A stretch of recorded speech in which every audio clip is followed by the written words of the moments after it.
Hello and welcome to Rathod science academy. So ఈరోజు మనం 14th July 2024 వచ్చిన కరెంట్ అఫైర్స్ని తెలుగులో చూద్దాం. సో నేను ఇక్కడ హైదరాబాద్ ఎడిషన్ తీసుకుంటున్నాను. సో ఈ హైదరాబాద్ ఎడిషన్లో ఫస్ట్ ఫ్రంట్ పేజ్లో ఏ ఆర్టికల్ మనకి ఇంపార్టెంట్ అనేది కనిపించట్లేదు. సో సింప్లీ దాన్ని లీవ్ చేసేసేయండి, దాన్ని ఇగ్నోర్ చేసేసేయండి. అండ్ మీరు నెక్స్ట్ ఈ హైదరాబాద్ పేజ్కి వెళ్ళినా కూడా అంత ఇంపార్టెంట్ ఆర్టికల్స్ అయితే లేవు. కానీ ఇక్కడ మీరు చూసుకున్నట్టయితే ఒక global AI summit in Hyderabad from September 5th to September 6th logo అన్వేల్ అని చూపిస్తున్నారు. సో ఇక్కడ ఏంటంటే మీరు ఫోకస్ చేయాల్సింది గ్లోబల్ ఏఐ సమ్మిట్ అంటే ఏంటి. సో ఇప్పుడు మీరు డైమెన్షన్ చూసుకున్నట్టయితే ఇక్కడ మనకి ఇంపార్టెంట్ కీవర్డ్ ఏంటంటే గ్లోబల్ ఏఐ సమ్మిట్ అన్నమాట.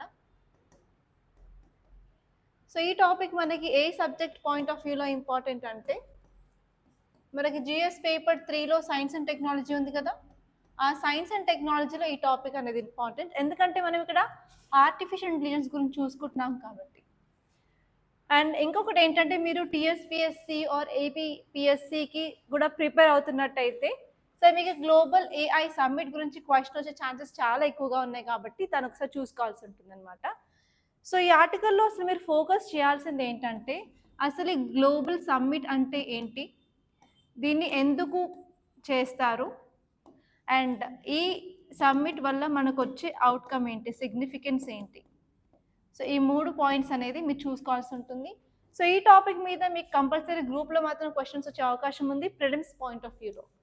ఓకే, అండ్ మీరు ఇంకొక పేజ్లోకి వెళ్ళినట్టయితే స్టేట్స్ పేజ్లో అంత ఇంపార్టెంట్ ఆర్టికల్స్ అయితే ఏం లేవు.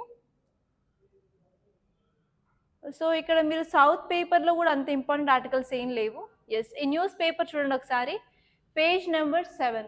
ఇక్కడ మీరు చూస్తే more migrant workers assaulted in Meghalaya. So ఇక్కడ కీవర్డ్ ఏంటండి, మైగ్రెంట్ వర్కర్స్ అనేది ఇక్కడ మీకు కీవర్డ్గా కనిపిస్తుంటుంది. సో ఇప్పుడు మీరు ఆ కీవర్డ్ చూసుకున్నట్టయితే మైగ్రెంట్ వర్కర్స్.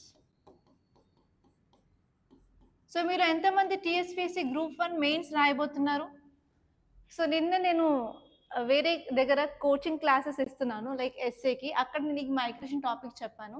సో మీకు పేపర్ 1లో ఎస్ఏ ఉంటుంది కదా, సో ఎస్ఏలో ఫస్ట్ టాపిక్ వచ్చేసి సొసైటీ అండ్ సోషల్ ఇష్యూసే ఉంది కదా.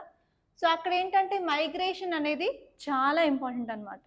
సో మైగ్రేషన్ సంబంధించి మీకు క్వశ్చన్ వచ్చే అవకాశం ఉంది వేరే పేపర్లు. అదే పేపర్ 1 ఎస్ఏలో కూడా మీకు మైగ్రెంట్ అనే టాపిక్ మీద మాత్రం కంపల్సరీ వచ్చే ఛాన్సెస్ ఉంది.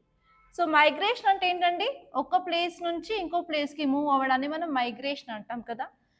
సో ఇక్కడ మీరు చూసుకోవాల్సింది ఏంటంటే వాట్ ఈస్ మైగ్రేషన్, మైగ్రేషన్ అంటే ఏంటి, మైగ్రేషన్ జరగడానికి రీజన్స్. ఓకే, రీజన్స్ ఏమేమి ఉంటాయంటే మనకి పుల్ ఫ్యాక్టర్స్, పుష్ ఫ్యాక్టర్స్ ఉంటాయి.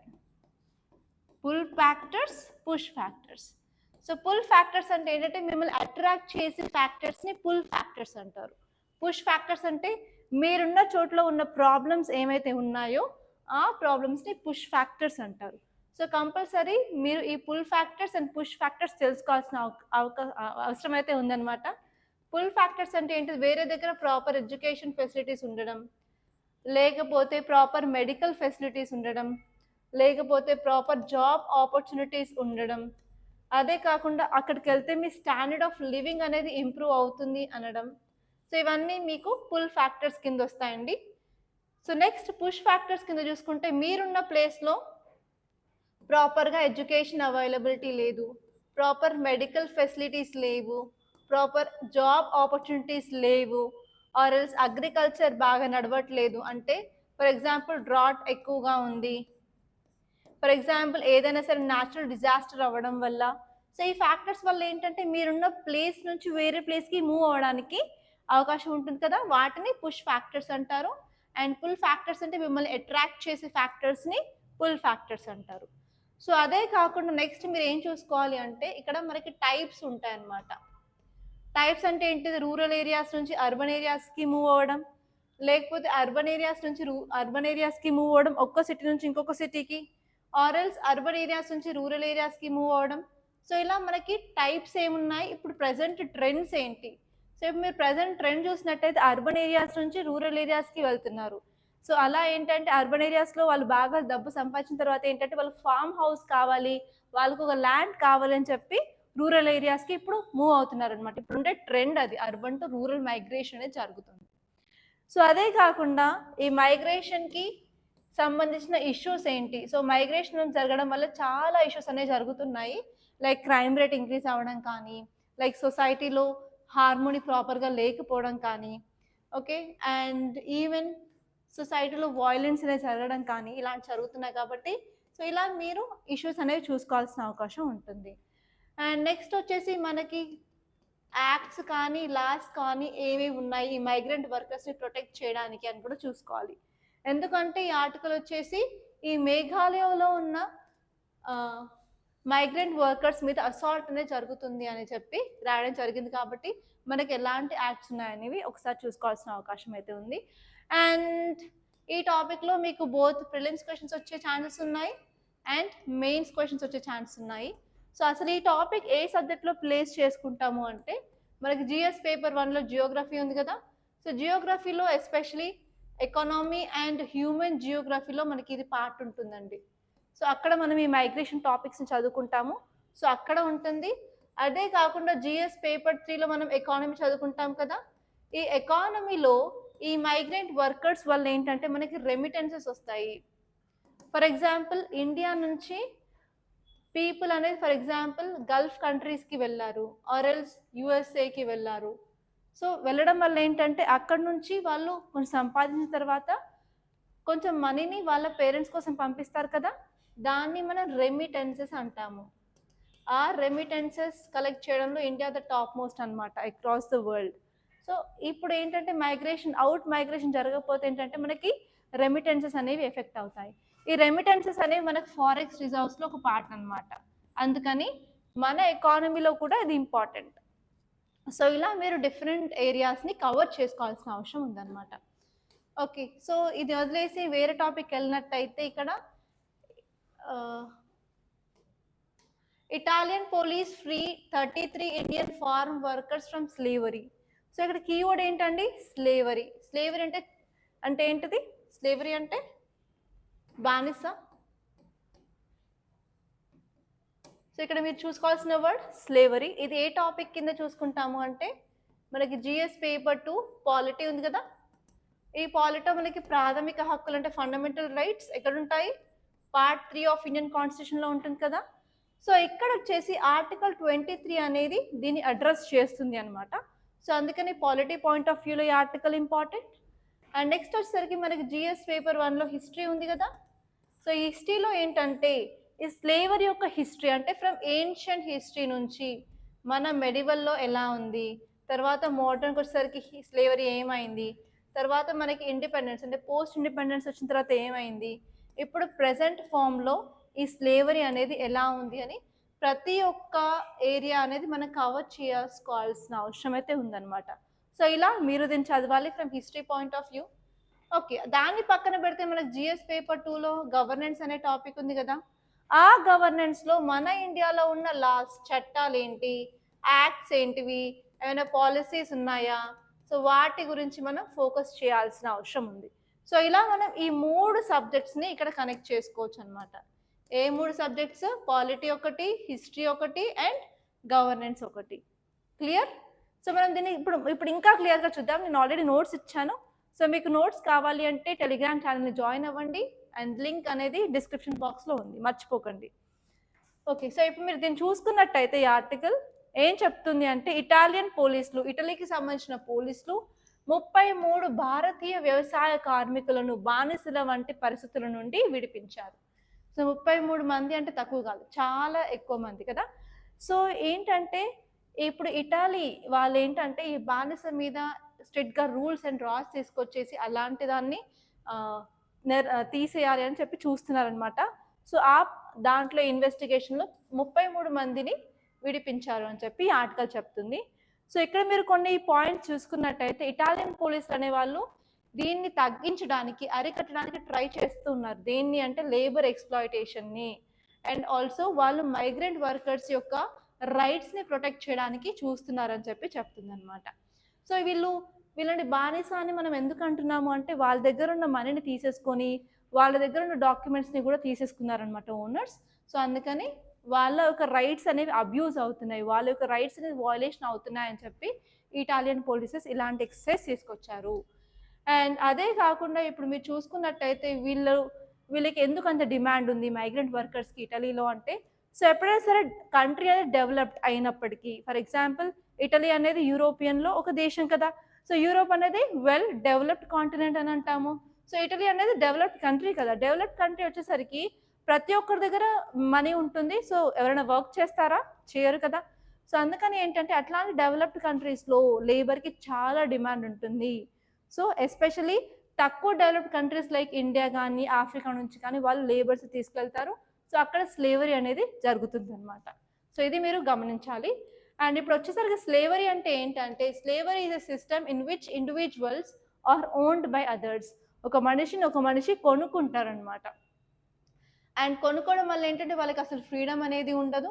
అండ్ వాళ్ళు ఏ పని చెప్తే ఆ పని చేయాలి. అండ్ చేసిన పనికి గాను వాళ్ళకి సాలరీ పేమెంట్ అనేది ఏది ఉండదు. సో ఇప్పుడు మీరు హిస్టరీ చూసుకున్నట్టయితే మన ఇండస్ వ్యాలీ సివిలైజేషన్లో ఆర్కియాలజికల్ ఫైండింగ్స్లో మనకి ఏం తెలిసిందంటే, అప్పుడు కూడా పని వాళ్ళు ఉండేవాళ్ళు. ఆ ఇండస్ వ్యాలీ సివిలైజేషన్లో కూడా పని వాళ్ళు ఉండేవాళ్ళు. కానీ ఎగ్జాక్ట్గా స్లేవరీ, ఈ బానిసత్వం అనేది మనకి క్లారిటీగా తెలియదు. కానీ ఆ టైంలో ఇండస్ వ్యాలీ సివిలైజేషన్తో పాటు మిగతా 4 సివిలైజేషన్స్ ఉన్నాయి కదా. For example Egyptian civilisation, Mesopotamian civilisation. ఆ ఈజిప్టియన్ సివిలైజేషన్ అండ్ మెసోపటోమియన్ సివిలైజేషన్లో మాత్రం స్లేవరీ ఉందని ఆర్కియలాజికల్ ఫైండింగ్స్ అనేవి చెప్పాయన్నమాట. సో నెక్స్ట్ వచ్చేసరికి వేదిక్ పీరియడ్. ఓకే, సో ఈ వేదిక్ పీరియడ్లో ఏంటంటే ఎర్లీ వేదిక్ పీరియడ్లో మన ఋగ్వేద అనేది క్లియర్ కట్గా చెప్తుంది ఏంటంటే స్లేవరీ అనేది ఉంది ఇండియాలో అని. అండ్ అదే మనకి లేటర్ వేదిక్ పీరియడ్లో కూడా కంటిన్యూ అయింది. తర్వాత వచ్చేసరికి మన మౌర్యన్ ఎంపైర్. సో మౌర్యన్ ఎంపైర్లో ఒక ఎవిడెన్స్ అనేది ఉంది మనకి, అర్థశాస్త్ర అనేది కోటిలో రాశారు కదా. సో ఆ అర్థశాస్త్రాలు ఏంటంటే స్లేవరీ గురించి మెన్షన్ చేశారు. అదే కాకుండా ఈ మౌర్యన్ ఎంపైర్లో గ్రేటెస్ట్ రూలర్ ఎవరండి? మౌర్యన్ అనగానే మనకి ఏం గుర్తొస్తుంది? అశోక. సో అశోకకి సంబంధించిన ఎడిక్ట్స్ ఉంటాయి కదా, శిలాలు. ఓకే, అంటే మేజర్ ఎడిక్ట్స్ ఉంటాయి, మైనర్ ఎడిక్ట్స్ ఉంటాయి. ఆ major edicts and minor edicts కూడా ఇక్కడ స్లేవరీ ఉందని చెప్తుంది అనమాట. సో మౌర్యన్ తర్వాత పోస్ట్ మౌర్యన్ వచ్చేసరికి మనకి శాతవాహనాలు చదువుకుంటాము, గుప్తాస్ చదువుకుంటాం కదా. సో ఆ పీరియడ్లో కూడా స్లేవరీ అనేది ఉంది అని చెప్తుంది. అండ్ ఏన్షియంట్ తర్వాత మెడివల్లో ఎవరుంటారు? మేజర్గా ఇద్దరు Muslims. For example Delhi sultanates ఒకరు, అండ్ నెక్స్ట్ వన్ వచ్చేసి మగల్స్. ఈ ఢిల్లీ సుల్తానేట్స్ అండ్ మగల్స్ వచ్చేసరికి ఏంటంటే మనకి ఇన్స్టిట్యూషనలైజ్డ్ అయిపోయింది అనమాట ఈ స్లేవరీ సిస్టమ్.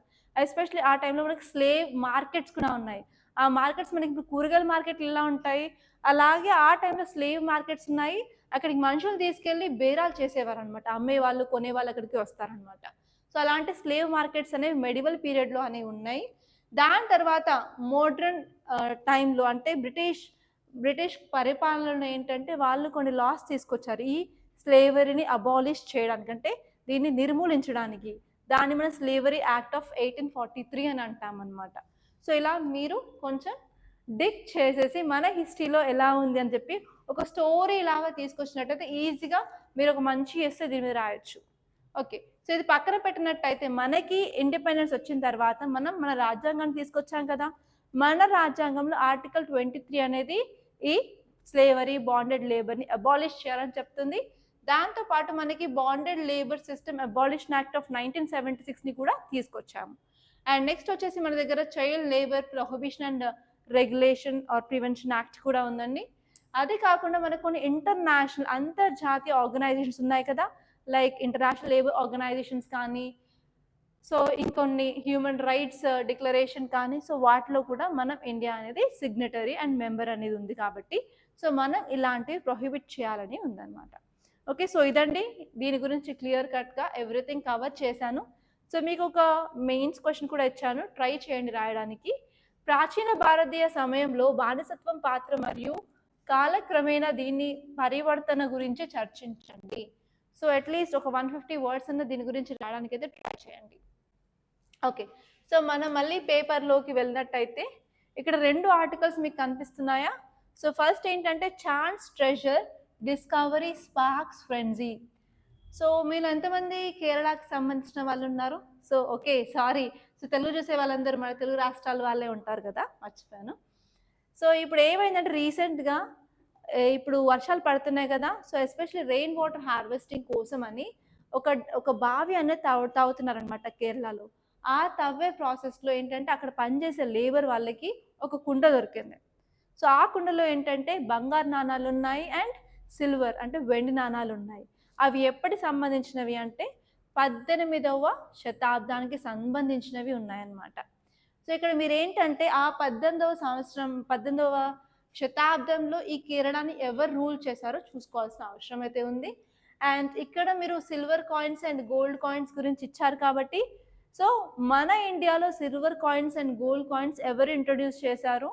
దాంతో పాటు ఏ డైనాసిటీ అనేది ఎక్కువ ప్యూర్ గోల్డ్ యూజ్ చేసింది? లేకపోతే ఎవరు ఎక్కువ గోల్డ్ కాయిన్స్ అనేది వాడారు అని చెప్పి చూసుకోవాల్సి ఉంటుంది. అక్కడ మనకి కుషనాస్, గుప్తాస్ కనిపిస్తారు. సో, ఒకసారి దాని మీద ఫోకస్ అయితే చేయండి. ఓకే.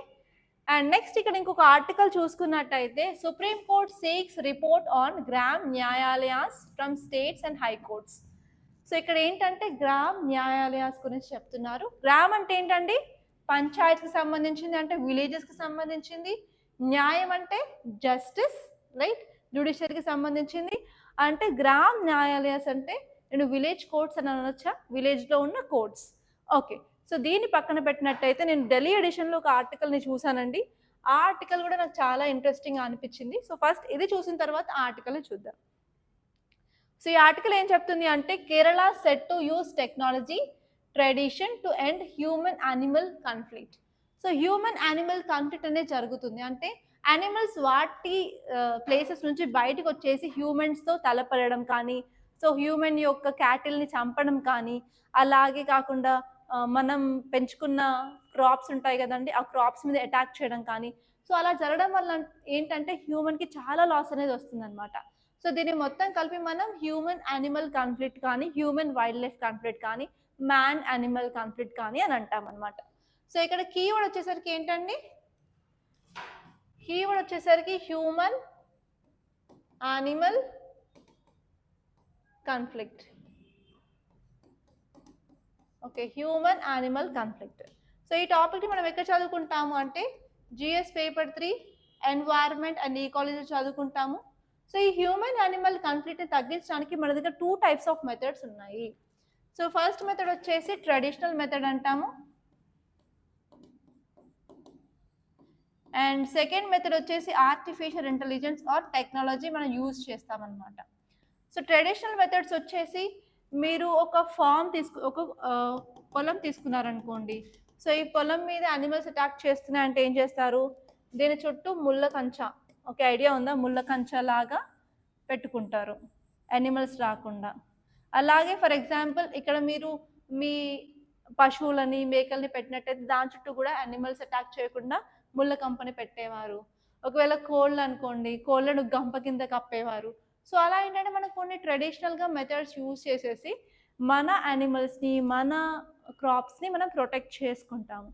సో అదే కాకుండా చాలామంది ఏంటంటే ఎవరైనా గొర్రెలు కాపరి ఉంటారు, గొర్రెలందరినీ తీసుకెళ్ళినప్పుడు వాళ్ళతో పాటు కొన్ని యానిమల్స్, డాగ్స్ ఉంటాయి, అవునా, పెద్ద పెద్ద డాగ్స్. ఆ పెద్ద పెద్ద డాగ్స్ని ఫర్ ఎగ్జాంపుల్ ఆఫ్రికాలో అయితే షిపర్డ్ డాగ్స్ అంటారు, వాటిని తీసుకెళ్తారు. సో ఎప్పుడైనా చీత కానీ వేరే యానిమల్స్ని అటాక్ చేస్తున్నప్పుడు అవి వెళ్ళి ప్రొటెక్ట్ చేయడం లాంటివి చేస్తూ ఉంటారు. సో అలా మనం ట్రెడిషనల్గా యూజ్ చేసుకుంటాము. సో ఈ ట్రెడిషనల్ మెథడ్లో మనం ఏం చేయాలి అంటే ఫస్ట్ హ్యాబిటాట్, వాళ్ళ యొక్క హ్యాబిటాట్ని ప్రొటెక్ట్ చేయడానికి ట్రై చేయాలి, వైల్డ్ యానిమల్స్ హ్యాబిటాట్ని. అదే కాకుండా వాళ్ళకి ప్రాపర్గా ఫాడర్ అవైలబిలిటీ అంటే ఫుడ్ అవైలబిలిటీ ఉండేటట్టు చూసుకోవాలి. అండ్ నెక్స్ట్ వచ్చేసి వాటర్ ఫెసిలిటీ ఉండేటట్టు చూసుకోవాల్సిన అవసరం ఉంది. సో ఇప్పుడు టెక్నాలజీ అంటే మనం ఇంతకుముందు లాగా ముళ్ళ కంచె కాకుండా ఇప్పుడు ఎలక్ట్రిక్ ఫెన్సెస్ని యూజ్ చేయొచ్చు. అవి కూడా సోలార్ పవర్డ్ ఎలక్ట్రిక్ ఫెన్సెస్ని యూజ్ చేసుకోవచ్చు. అదే కాకుండా బీ హైవ్ అంటారు. సో బీస్ అంటే తెలుసుగా, తేనె పట్టు, ఓకే, తేనెటీగలు ఉంటాయి కదా. సో ఇప్పుడు ఫర్ ఎగ్జాంపుల్ ఇక్కడ ఒక ట్రైన్ ఉంది, ఇక్కడ ఒక రైల్వే ట్రాక్ ఉందండి, ఈ ట్రాక్ మీద ట్రైన్ వెళ్తూ ఉంటుంది. సో సపోజ్ ఈ ఎలిఫెంట్ వచ్చి ఇక్కడ క్రాస్ చేయడానికి వచ్చినప్పుడు ఏమవుతుంది? ఈ ట్రైన్ ఒకవేళ ఇలా వెళ్తున్నప్పుడు తను హిట్ చేసేసి యాక్సిడెంట్ అవుతుంది, అది చచ్చిపోతుంది. సో అలా చచ్చిపోకుండా ఉండాలంటే ఇక్కడ ట్రైన్ ట్రాక్స్ దగ్గర ఎస్పెషలీ ఈ బీ హైవ్స్ అనేవి పెట్టాలి. సో బీ హైవ్స్ అంటే వాళ్ళు చిన్న టెక్నిక్ అండి. సో తేనెటీగ కుడితే ఎంత మంట, ఎంత నొప్పిగా ఉంటుంది, తట్టుకుంటారా? అసలు తట్టుకోలేరు కదా. సో అప్పుడు ఏంటంటే ఈ ఎలిఫెంట్స్కి కూడా తేనెటీగలు అంటే చాలా భయం. సో ఆ భయాన్ని మనం ఇక్కడ యూజ్ చేసుకొని ఇక్కడ మనం బీ హైవ్స్ పెట్టామనుకో, ఆ సౌండ్కి బిజ్ అని సౌండ్ వస్తుంది కదా, ఆ సౌండ్కి ఏంటంటే ఈ ఎలిఫెంట్స్ అనేవి ఇక్కడ ఇక్కడ రావడానికి ధైర్యం చేయవన్నమాట. సో ఇలా చిన్న చిన్న స్టెప్స్ తీసుకోవడం వల్ల ఏంటంటే మనం ఈ హ్యూమన్ అనిమల్ కాన్ఫ్లిక్ట్ని అరికట్టచ్చు. సో అదే కాకుండా ఏంటంటే మనం ఇప్పుడు డ్రోన్స్ని కూడా యూజ్ చేసుకోవచ్చు. సో ఇక్కడ మనం డ్రోన్స్ పెట్టామనుకోండి, అవి తిరుగుతూ ఉంటాయి. ఆ డ్రోన్స్కి ఏంటంటే థర్మల్ సెన్సార్స్ని పెట్టాలంటే టెంపరేచర్ని ఐడెంటిఫై చేసేలాగా. ఇప్పుడు ఇక్కడ మూవ్ అవుతున్నప్పుడు ఇప్పుడు సడన్గా ఆర్గానిజం ఆర్ యానిమల్ వచ్చిందనుకోండి, ఆ టెంపరేచర్ సెన్స్ చేయడం వల్ల ఏంటంటే ఇక్కడ ఒక యానిమల్ ఉంది అని చెప్పి లోకో పైలట్కి సిగ్నల్ అనేది ఇవ్వడం లాంటిది. అలా చేయడం వల్ల ఏంటంటే యానిమల్ కాన్ఫ్లిక్ట్ని కొంచెం తగ్గించవచ్చు. సో ఇలా కొన్ని ఎగ్జాంపుల్స్ ఇచ్చారనమాట. సో మనం ఓన్లీ ట్రెడిషనల్ ఫాలో అవ్వలేము, ఓన్లీ టెక్నాలజీ ఫాలో అవ్వలేము. సో రెండు కలిపి కాంబినేషన్లో చేసినట్టయితే మనం ఈ హ్యూమన్ యానిమల్ కాన్ఫ్లిక్ట్ని తగ్గించవచ్చు అని చెప్పి ఈ ఆర్టికల్ చెప్తుంది అనమాట. సో ఒకసారి క్లియర్ కట్గా చూద్దాం. సో ఈ ఆర్టికల్ ఏం చెప్తుంది అంటే మానవ వన్య ప్రాణుల సంఘర్షణను పరిష్కరించడానికి కేరళ సాంకేతిక మరియు సాంప్రదాయాన్ని ఉపయోగిస్తుంది. బోత్ ట్రెడిషనల్ యూజ్ చేస్తుంది అండ్ టెక్నాలజీ యూజ్ చేస్తుంది అనమాట కేరళ గవర్నమెంట్. సో ఇక్కడ ఏం చేస్తుంది అంటే ఎస్పెషలీ వాళ్ళు ఆర్టిఫిషియల్ ఇంటెలిజెన్స్ యూజ్ చేస్తున్నారు అండ్ ఆల్సో వాళ్ళు డ్రోన్స్ని యూజ్ చేస్తున్నారు అండ్ బయోఫెన్సింగ్ని యూజ్ చేస్తున్నారు. ఓకే, సో దానికి మొత్తం ఖర్చు ఎంత ఎస్టిమేట్ చేశారు అంటే 645,000 కోట్ల ప్లాన్ని తీసుకొచ్చారనమాట, ఎస్పెషలీ హ్యూమన్ యానిమల్ కాన్ఫ్లిక్ట్ని తగ్గించడానికి. కానీ ఈ కేరళ వాళ్ళు ఏంటంటే ఓన్లీ ఎలిఫెంట్స్ని ఎలా తగ్గించాలి, ఎలిఫెంట్స్ కిల్లింగ్స్ అనేవి ఎక్కువ అవుతున్నాయి అనమాట. సో వాటిని తగ్గించడానికి ఎలా అని చెప్పి దాని మీద ఫోకస్ చేయడం అయితే జరిగింది. సో ఇక్కడ ఈ ఆర్టికల్ ఏం చెప్తుంది అంటే మనం వైల్డ్ లైఫ్ కన్జర్వేషన్ మీద ఫోకస్ చేయాలి. ఎందుకు అంటే హ్యూమన్స్ అనిమల్స్ సేమ్ ఒకటే ఎకోసిస్టంలో కో ఎగ్జిస్టెన్స్గా ఉన్నారు కాబట్టి, సో హ్యూమన్ సైడ్ నుంచి ఏ ఇంపాక్ట్ వచ్చినా అనిమల్స్ మీద ఇంపాక్ట్ ఉంటుంది అండ్ అనిమల్స్ ఏం చేసినా కూడా హ్యూమన్ మీద ఇంపాక్ట్ ఉంటుంది కాబట్టి సో చాలా క్లారిటీగా మనకు క్లియర్గా ఏదైనా యాక్షన్స్ తీసుకోవచ్చు అని చెప్పి చెప్తున్నారు అనమాట. సో ఎస్పెషల్గా ఏంటంటే state specific disaster of human wild life conflict. So first మనం ఏంటంటే ఏ స్టేట్లో ఎందుకు హ్యూమన్ అనిమల్ కాన్ఫ్లిక్ట్ అవుతుందో చూసుకోవాల్సిన అవసరం ఉంది.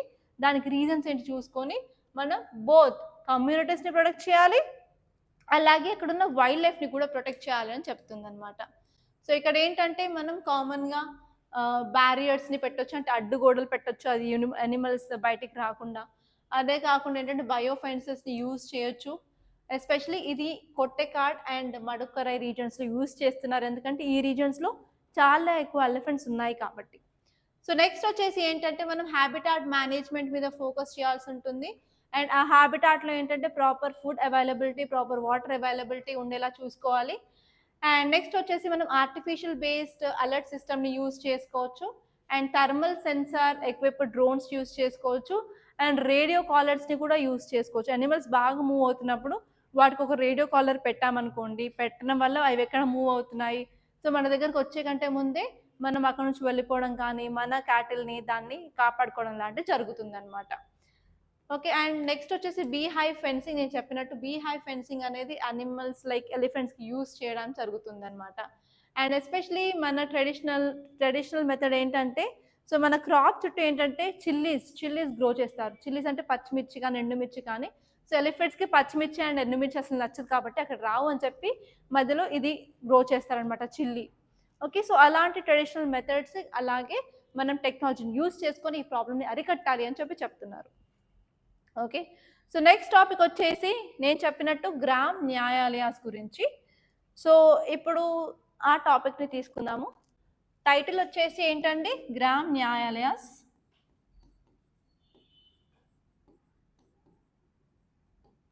సో ఈ టాపిక్ మీకు డైరెక్ట్గా జిఎస్ పేపర్ 2 పాలిటీలో ఉంటుందండి. సో పాలిటీలో ఇది ఎక్కడ పెడతాము అంటే జ్యుడిషియరీలో. సో మనకి జ్యుడిషియరీలో ఇన్ని రోజులు ఏం చదువుకున్నాము, మనకి 3 టైప్ జ్యుడిషియర్ సిస్టమ్ ఉంటుంది. సుప్రీం కోర్ట్ ఉంటుంది, హైకోర్టు ఉంటుంది, డిస్ట్రిక్ట్ కోర్ట్స్ కానీ లోవర్ కోర్ట్స్ అని అంటాం కదా. సో ఇది కాకుండా మనకి ట్రిబ్యునల్స్ అనేవి ఉంటాయి.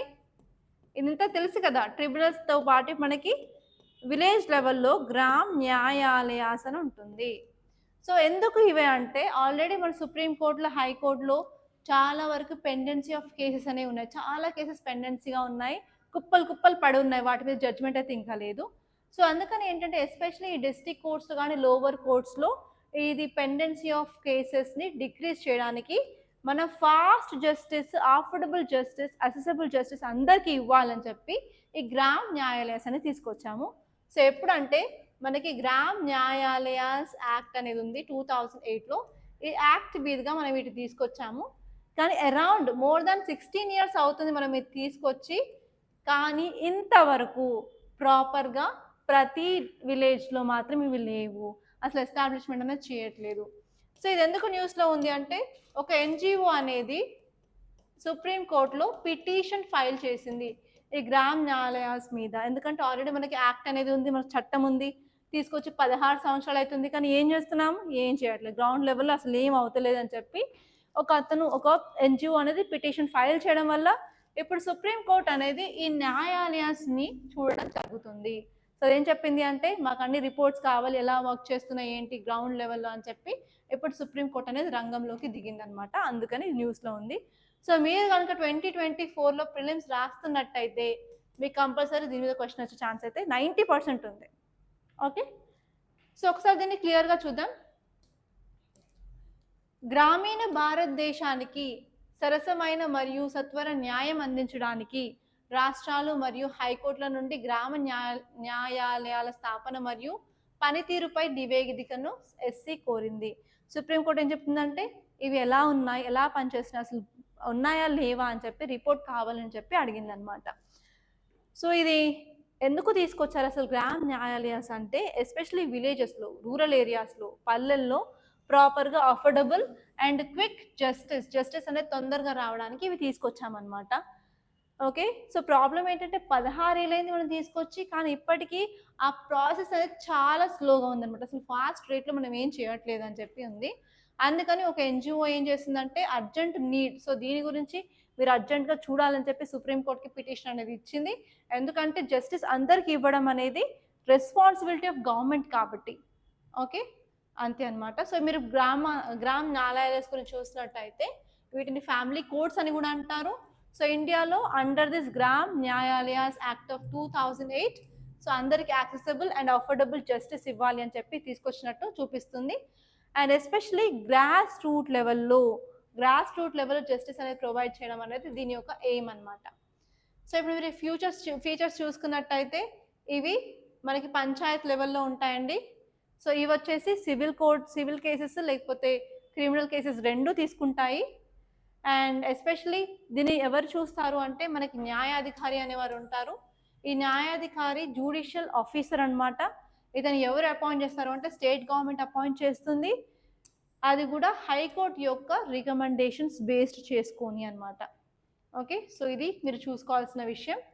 అండ్ నెక్స్ట్ ఇక్కడ మీకు క్వశ్చన్ ఇచ్చాను, భారత న్యాయ వ్యవస్థలో గ్రామ న్యాయాలయాల ప్రాముఖ్యతను చర్చించండి. అట్టడుగు స్థాయిలో న్యాయం అందించడానికి వారు ఎలా సహకరిస్తారు. సో అట్లీస్ట్ ఒక 150 words రాయడానికి అయితే ట్రై చేయండి. అండ్ నెక్స్ట్ వచ్చేసి ఏంటంటే 6 lakh fake pollution trading certificates unearthed in 3 states. So మీరు కనుక మహారాష్ట్ర ఆర్ కర్ణాటక అండ్ గుజరాత్కి చెందిన వారైతే సో ఈ 3 స్టేట్స్లో ఏంటంటే 6 లక్షల ఫేక్ పొల్యూషన్ ట్రేడింగ్ సర్టిఫికేట్స్ని సిపిసిబి, సో సిపిసిబి అంటే సెంట్రల్ పొల్యూషన్ బోర్డ్,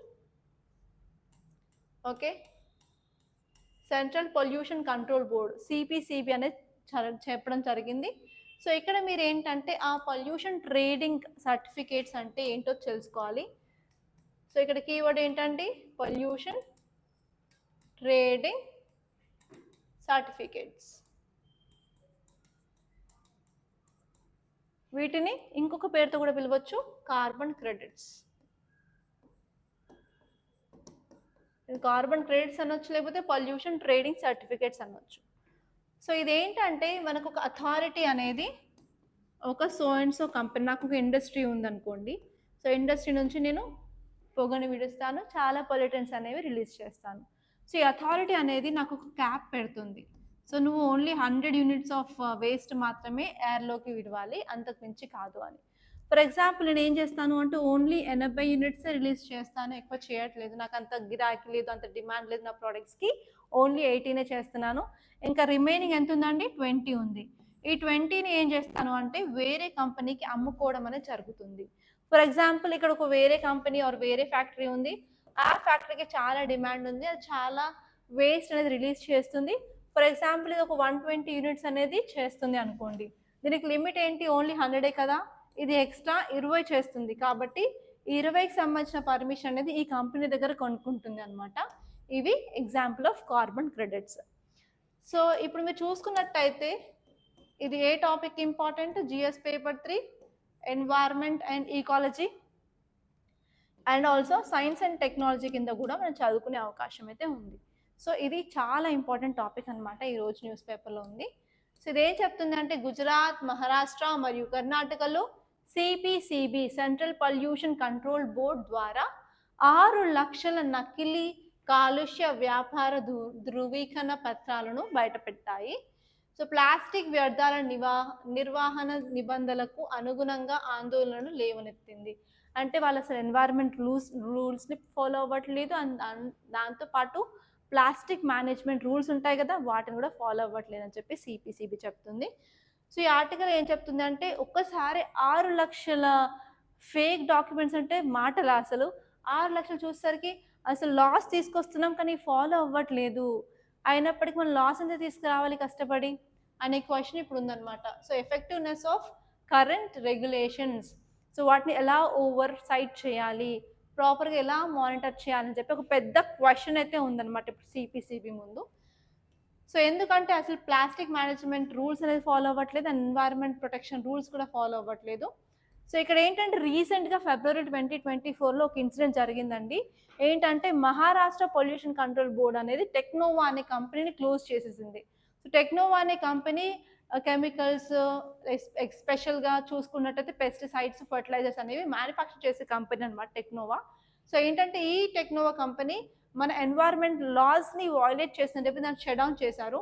సో ఇలాంటి స్ట్రిక్ట్గా మనం ఏమైనా సరే స్టెప్స్ తీసుకుంటే కానీ మనం ఇలాంటి ఫేక్ని ఆర్ నకిలీ దాన్ని అరికట్టలేమని చెప్పి సిపిసిబి అనేది చెప్తుంది అనమాట. మనం చాలా స్ట్రిక్ట్గా ఉండాలి అని. సో ఇప్పుడు మీరు పొల్యూషన్ ట్రేడింగ్ సర్టిఫికేట్స్ చూసుకున్నట్టయితే they are known as carbon credits నేను చెప్పినట్టు. అదే కాకుండా ఎమిషన్ ట్రేడింగ్ స్కీమ్ అని కూడా అంటారు. సో వీటికి 3 పేర్లు అనమాట. సో మీరు కన్ఫ్యూజ్ అవ్వద్దు. సో ఇదేం చేస్తుందంటే ఒక కంపెనీకి బై చేయడం కానీ సెల్ చేయడం కానీ ఎస్పెషల్గా ఆ పర్మిషన్ అనేది ఇస్తుంది. ఎంత పొల్యూటెంట్స్ని, ఎంత నెంబర్ ఆఫ్ పొల్యూటెంట్స్ని రిలీజ్ చేయాలని దాని ఉంటుంది. సో ఇప్పుడు చూసుకున్నట్టయితే ఈ పొల్యూషన్ ట్రేడింగ్ సర్టిఫికేట్స్ మనకి 2 విధాలుగా ఉంటాయి. సో ఒకటి వచ్చేసి క్యాప్ అండ్ ట్రేడ్ సిస్టమ్. అంటే సో మనకు ఒక అథారిటీ అనేది లిమిట్ ఇస్తుంది. ఫర్ ఎగ్జాంపుల్ 100, కానీ నేను ఈసారి ఓన్లీ 8ని రిలీజ్ చేశాను అంటే నా దగ్గర ఇంకా 20 బ్యాలెన్స్ ఉన్నాయి కదా, ఇవి నెక్స్ట్ టైంకి క్యారీ ఆన్ చేయొచ్చు. సో దానికి ఏంటంటే క్యాప్ అండ్ ట్రేడ్ సిస్టమ్ అని చెప్తారు.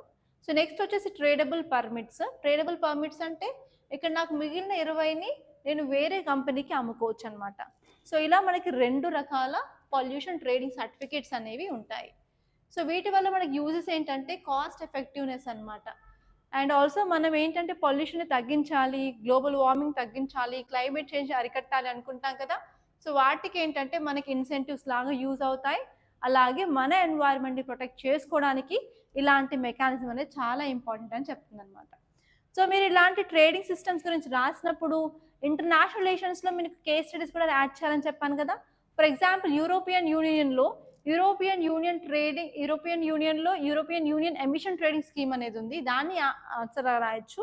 అండ్ నెక్స్ట్ వచ్చేసి యూఎస్లో ఏంటంటే regional green house gas initiative అనే ట్రేడింగ్ సిస్టమ్ ఉంది. అండ్ చైనాలో కూడా నేషనల్ ఈటీఎస్ అనే స్కీమ్ ఉందన్నమాట. మన ఇండియాలో పొల్యూషన్ ట్రేడింగ్ స్కీమ్ అనేది ఉంది. సో ఇలా మీరు ఎగ్జాంపుల్స్ అనేవి రాసుకోవచ్చు. అండ్ అదే కాకుండా మన దగ్గర ఇంకా వేరే స్కీమ్స్ కూడా ఉన్నాయి ఎన్వైర్న్మెంట్ పొల్యూషన్ని కంట్రోల్ చేయడానికి. సో ఫస్ట్ వచ్చేసి perform achievement trade scheme, pact scheme ఒకటి మనం 2012లో తీసుకొచ్చాము. అండ్ నెక్స్ట్ వచ్చేసి national clean energy and environmental fund. So ఇది ఇంకొక స్కీమ్ అనమాట. సో నేను ఇక్కడ మీకు మెయిన్స్ క్వశ్చన్ ఇచ్చాను, so try to answer that. And next వచ్చేసి ఏంటంటే new atmospheric particles from form in upper troposphere. So ఇదేంటంటే మనకి జియోగ్రఫీకి సంబంధించిన టాపిక్. సో ఎస్పెషలీ మనం ఓకే నేను ఇక్కడ రాస్తాను PAT అని.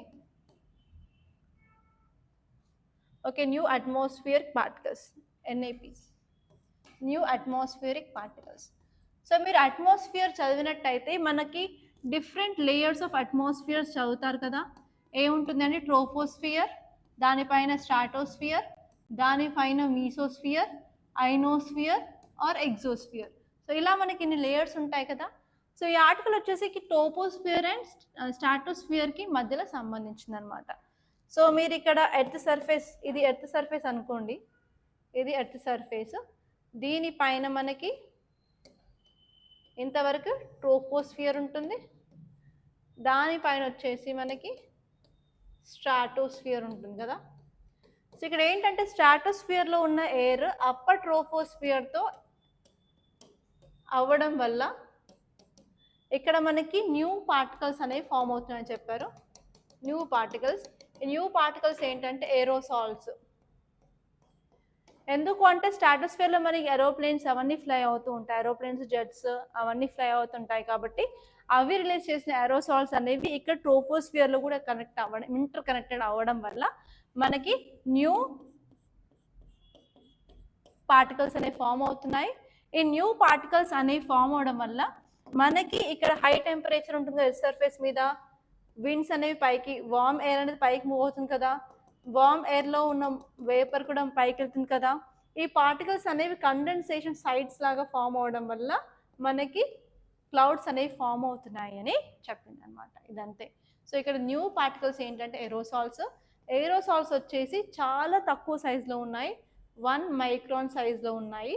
అవి మన కండెన్సింగ్ న్యూక్లియర్ లాగా యాక్ట్ చేయడం వల్ల ఇక్కడ మనకి అప్పర్ ట్రోపోస్ఫియర్లో క్లౌడ్స్ అనేవి ఫామ్ అవుతున్నాయని చెప్పి ఆర్టికల్ చెప్తుంది అనమాట. అంతే.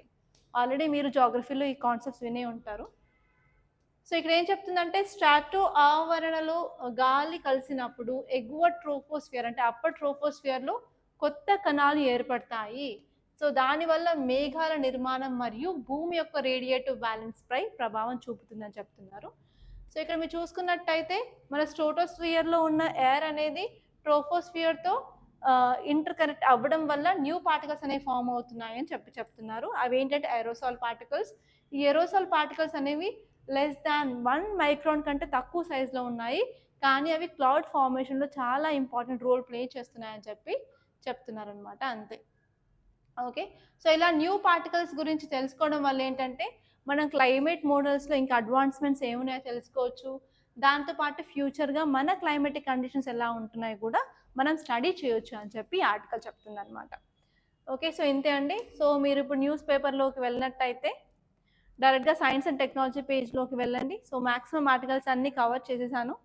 సో ఇక్కడ ఇంకొక ఆర్టికల్ ఉందండి, చాలా ఇంపార్టెంట్. ఏంటంటే air pollution harms pollinators more than pest. అంటే పాలినేషన్ అవ్వడం అనేది చాలా ఇంపార్టెంట్. పాలినేషన్ అవుతేనే కదండి మనకి ఫ్లవర్ కాస్త ఫ్రూట్గా మారుతుంది, ఆ ఫ్రూట్ని మనం తింటాము. సో ఇప్పుడు పాలినేటర్స్ అంటే ఏంటంటే నార్మల్గా మనకి బీస్ ఉంటాయి, బటర్ఫ్లైస్ ఉంటాయి, చిన్న చిన్న బర్డ్స్ ఉంటాయి.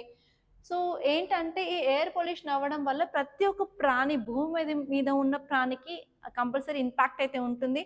హ్యూమన్సే కానీ, అనిమల్సే కానీ, ఈవెన్ బర్డ్స్, ఎవ్రీథింగ్ మీద. కానీ ఈ ఆర్టికల్ ఏం చెప్తుందంటే ఎయిర్ పొల్యూషన్ వల్ల ఏంటంటే పెస్ట్లు అంటే డిసీజ్ కాజింగ్ పెస్ట్లు అంటే చెడ్డ వాటి మీద అసలు ఇంపాక్ట్ ఉండట్లేదు, కానీ మంచి చేసే ఈ పాలినేటర్స్ మీద ఇంపాక్ట్ ఉంటుంది అని చెప్తుంది.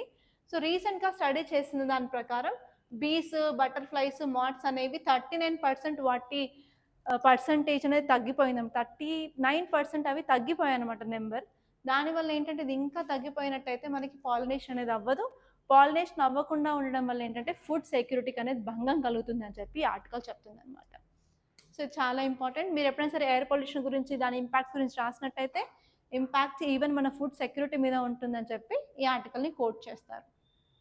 అండ్ ఇక్కడ వచ్చేసరికి Nipah monoclonal antibody trials May begin in India in 2025 అని చెప్తుంది. సో ఇక్కడ మీరు జస్ట్ నిఫా వైరస్ అంటే ఏంటి, దానివల్ల వచ్చిన సైన్స్ సింప్టమ్స్ ఏంటి, వాటిని ఎలా అరికట్టాలి, మెడిసిన్స్ ఉన్నాయా, వ్యాక్సిన్స్ ఉన్నాయా, అండ్ ఏ ఏరియాలో ఇది వస్తుంది, అండ్ ఎస్పెషల్లీ మీరు ఇక్కడ చూస్తే గబ్బిలాలు బొమ్మ ఇచ్చారు. ఈ గబ్బిలాల వల్లనే వస్తుంది అనమాట ఈ నిఫా వైరస్ అనేది. సో అదొకసారి చూసుకుంటే సరిపోతుంది. సో ఇవండి ఈరోజు ఇంపార్టెంట్ ఆర్టికల్స్ మన హిందీలో మన ఎగ్జామ్ పాయింట్ ఆఫ్ వ్యూ ఉన్నాయి. సో మీరు ఈ వీడియో చూసినట్టయితే మీకు ఏబిపిఎస్సి కానీ, యూపీఎస్సి కానీ, అండ్ ఇతర ఏ కాంపిటేటివ్ ఎగ్జామ్ రాసినా కూడా చాలా యూజ్ అవుతుంది. అండ్ అన్ని ఆర్టికల్స్ కవర్ చేయడానికి ట్రై చేస్తున్నాను. అండ్ మన ఈ కొత్త ఛానల్ని కంపల్సరీ సబ్స్క్రైబ్ చేసుకోండి. అండ్ ఇంకా మరిన్ని ఎన్నో ఇన్ఫర్మేటివ్స్ వీడియోస్తో మీ ముందు ఉంటాను. అండ్ ఇంతటితో I'm concluding today. So please do like this video and share this video to your friends and subscribe to my new channel. Thank you so much.